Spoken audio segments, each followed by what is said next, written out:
আমাদের যে প্র্যাকটিক্যালটা দেখবো এটা হচ্ছে hedge surface tension test. Hedge surface tension test করা হয় হচ্ছে যদি ইউরিনে বাইল সল্ট প্রেজেন্ট থাকে তাহলে ওইটা টেস্ট করা যাবে, বাইল সল্ট প্রেজেন্ট নাকি অ্যাবসেন্ট।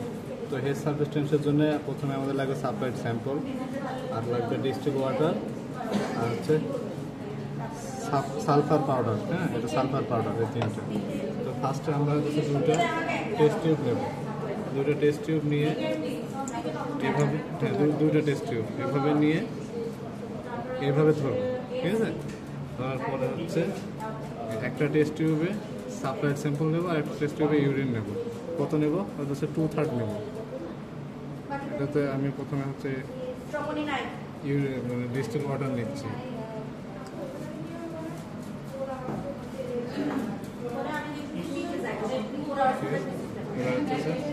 সাপ্লাইড স্যাম্পল নেব।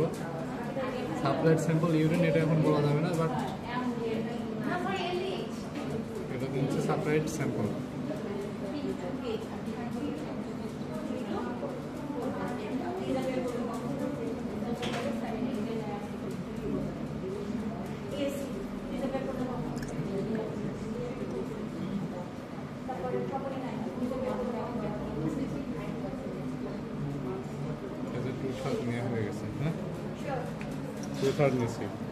এবার হচ্ছে সহজ প্র্যাকটিক্যাল।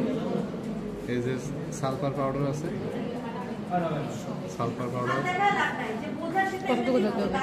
এই যে কাঠি দিয়ে তুলে দেবো অল্প অল্প করে।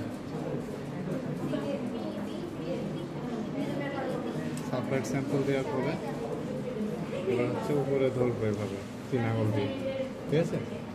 এরপর হচ্ছে এইভাবে একটা বাড়ি দেবে, একবারে একটা বাড়ি দেওয়ার পরে দেখা যাবে যে হচ্ছে একটা স্যাম্পল, এই যে এটা যে হচ্ছে সাপ্লাইড স্যাম্পল ছিল, এটা হচ্ছে নিচের দিকে আসতেছে। বাট ডিস্টিল ওয়াটারের যে আমরা সালফার পাউডার নিচ্ছি, সালফার পাউডারের কোনো নড়াচড়ানো হয় না, পুরো ক্লিয়ার আছে। বাট সাপ্লাইড স্যাম্পলটা আস্তে আস্তে নিচের দিকে আসতেছে। হ্যাঁ, তো এটা প্রেজেন্ট হচ্ছে বাইল সল্ট প্রেজেন্ট আছে, এটাই শেষ।